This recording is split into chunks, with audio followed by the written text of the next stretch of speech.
Hello, welcome to another tonal landscape oil painting demonstration. This is your painter in residence, M. Francis McCarthy. And the painting I'm bringing you today is called Woolly's Bay. It's a 5 by 10 and I did this last week, finished it up. I'm real happy with it and real happy to share it with you. Now, actually, it's kind of set up to be a study. I'm going to be painting this subject a bit larger. I don't know exactly when, coming up. I'll go for something like I don't know, the same proportion, obviously, but not 20 by 40. I don't know what I'm thinking. It's got to be fairly big, but bigger. And I'm actually going to be probably gritting that up. I've been doing a lot of research lately into old landscape painting books, and there's a real thing that can happen when you scale up where you lose almost always lose the freshness. Now, I have done some large paintings where I've maintained that. But the main thing that you sort of lose when you scale up a lot of times is it's the proportions of the objects in the landscape. Like things will, like you see this little peninsula here. Like I can tell you, if I just painted this larger, I'd probably have more sky and more ocean, and the peninsula would probably be smaller in the scene. But that's the kind of thing that you can avoid by scaling your study up, and so that's what I'm going to be doing. And I'm real happy with this painting, and hopefully you'll get something from watching me put it together. We are working on hardboard, and it's been coated with 2 coats of transparent gesso. Not my favorite way to work anymore.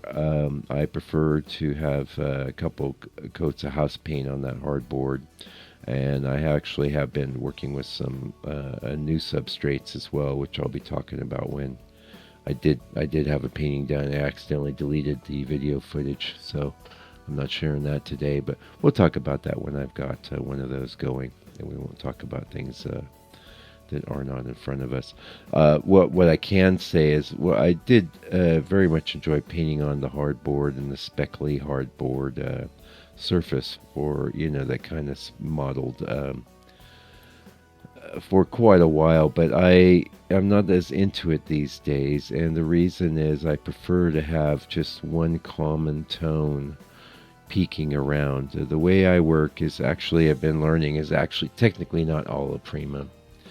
I would term it more as direct. Alla prima apparently involves painting on a lighter ground with glazes and things like that. It does imply painting the whole painting in one session, which normally as what I do, or more accurately, I will do what I call an underpainting, also misnamed. It's really more of a drawing. Underpainting would refer to like the kind of thing Caravaggio was doing, where you'd have this whole figure and it's all modeled in like a raw umber and white and things like that, and then you start glazing color over that. That's not how we're working. We're working fairly direct. I like to work direct, and I have also been examining, the older videos on the channel, which I invite you to do as well if you're interested. And I'm, looking at the first few years of the channel and how I was coming out of this over finishing thing that it took me a long time to get out of, and I put a lot of that down to my background as an illustrator, my love of detail and finish. Oh, there's my old bald head. Really, though, it took me a while to figure out, and actually, when I started video recording my work, it's one of the main things that really helped me, because I would see when I'm reviewing the videos of the paintings coming together, I'd go, wow, that looked nice. Mike, stop, stop, stop. And a lot of times what I'd do is, of course, I'd have that first color pass down, and then let it dry, coat it with liquid, put it back on the easel, do some more. A lot of the time, what I like to do was to do some dry brushing. We'll talk about that in a sec here. Hey, it's my book. Yeah. The book is got a lot of information all in one spot for you, where you can basically dig in deep into the approach that I use for painting. It gives you everything you need. It costs $60 US. International shipping is included, and I invite you to check that out. Anywhere on the planet you might be, I will ship it to you. Okay.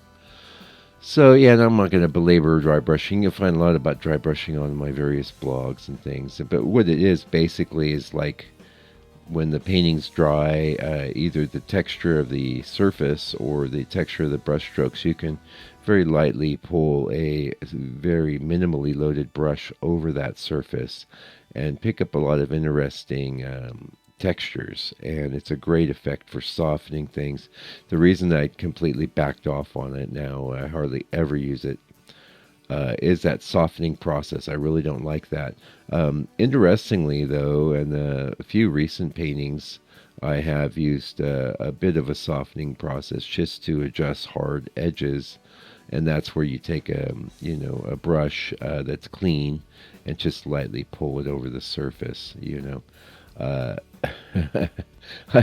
I have found myself doing that a couple times lately, and whatever works, that's what I'll do. You know. Getting back to finish though, and over finishing, I'm not interested in it. I want to see that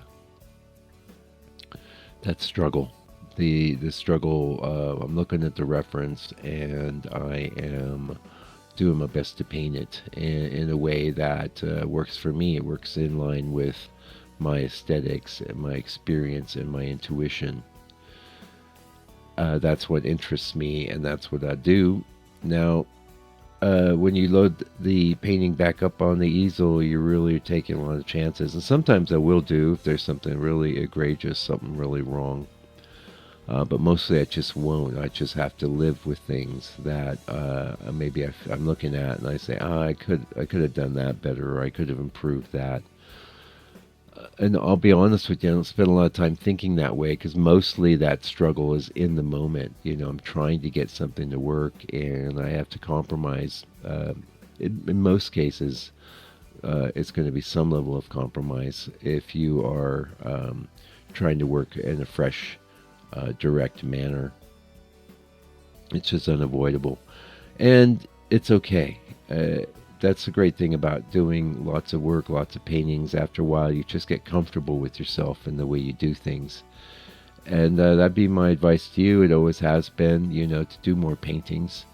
I know it can be, it sounds kind of flip, just do more paintings and you'll be great. And I think a lot of artists have trouble getting themselves motivated to paint at all. And it could be that going to YouTube and watching a video is a delaying tactic. Maybe you don't think it is. Maybe it's not. You would know. But if it is, I would really encourage you to, after watching this video to the end, go sit in your painting area and get a board and just squiggle some paint on it. Don't do anything like that major scene that I'm going to paint that, or these are the things that frees us up. I would say maybe just grab yourself some quick photo reference. Just open a book or a magazine. Get yourself one color. How about burnt sienna or something like that, burnt umber. Just start drawing with paint and the brush, and lay that brush on the surface. And make something quick and expedient, and then spend a half hour doing that, and then just leave. You'll feel really good about yourself. Even if you don't really love what you did, you'll still feel good that you went and you did something. And then maybe do it again the next night. Spend a half hour. You can kind of amass a few underpaintings that way, / drawings. Some of them might not be great, and I'm not recommending do this on that really pricey canvas that you're waiting to use for your masterpiece. Just get yourself some. I like the boards here, but you may not have access to that. You can get these pads of canvas paper. You can paint on almost any kind of paper. You can basically just get some of that transparent gesso, roll it over the top of any watercolor type paper, and paint on that. It doesn't really matter because the idea should be to get in the flow of painting. The idea should be that you sit down and express yourself. And, there's a lot to be said, like we were just talking earlier in this video, there's a lot to be said for finishing and overfin. There's a lot to be said about overfinishing, not to be said for it. That's probably not even your main problem. It's one of my problems because I was sitting down and working every day, and trying to shoot for a standard that I was aware that the masters had hit. And honestly, I mean, I just do my best to express myself and do my paintings. But if you just get the paint out, get the surface that you're going to paint on out, don't make it anything major. Do one a night, and after a while you'll have a bunch, and then you start going, wow, this is actually quite fulfilling. I think I'm going to finish some of these. That's why I like burnt sienna, burnt umber. Raw umber's not as good because it's very, very transparent. Of course, burnt sienna has its transparent, and not all burnt siennas are the same. There's the modern synthetic burnt sienna, and then there's a traditional burnt sienna. Now, for this kind of sketching, I would recommend the traditional burnt sienna. You can get that from, say, Gamblin. Their burnt sienna is like that. Someone like Winsor Newton, their burnt sienna, both in the Winton line and their professional line, is red iron oxide. Why they've made that call, I don't know. I suspect it's for consistency, because burnt sienna is basically a clay, and it can vary quite a lot, I'm sure, from one batch to the next. I've never worried too much about that, and I actually like both the modern synthetic. That's what I've been painting with for a long time, in the recent past. But I have just as easily loved the traditional one, and the difference is that traditional one has a little bit more opacity to it. I think it's a little better for this kind of sketching thing I'm talking about. But you could use black too. You could use any color. You could use a nice dark gray and vary it. And that's the other thing. You could start moving into doing little monochrome paintings. Squeeze out a little bit of white, a little bit of black, and then mix the two together so you have a pile of a middle gray in the middle, and just make a quick small painting. I like sizes like 5x7. Some people might find that a little small. You could work 8x10, 8x12. I don't recommend going lots bigger if not painting often is one of your problems. You want to keep things handleable so that you can sit down, do a quick hit, do some painting, and then just get up and go do something else. And just tell yourself it's not going to be a major commitment. Now, what you might find is that once you sit down and actually start painting instead of avoiding painting, that you might be working at it quite a while. And you know what? That's going to be a fulfilling time for you. That's going to be, maybe you won't remember it for all time, but guess what? You'll have, if the painting, if you keep it, and you don't have to. In fact, we'll talk about that in a sec, but you will have had something to show for your time, and that you will automatically feel better if you're interested in painting, interested in expressing yourself. And let's face it, we all have this impetus. Well, not all of us, but most of us have an impetus to want to create. And following through on that impetus is probably the most fulfilled you can feel, other than, say, maybe being a parent or involved in music or things like that, which are all also acts of creation. Yeah.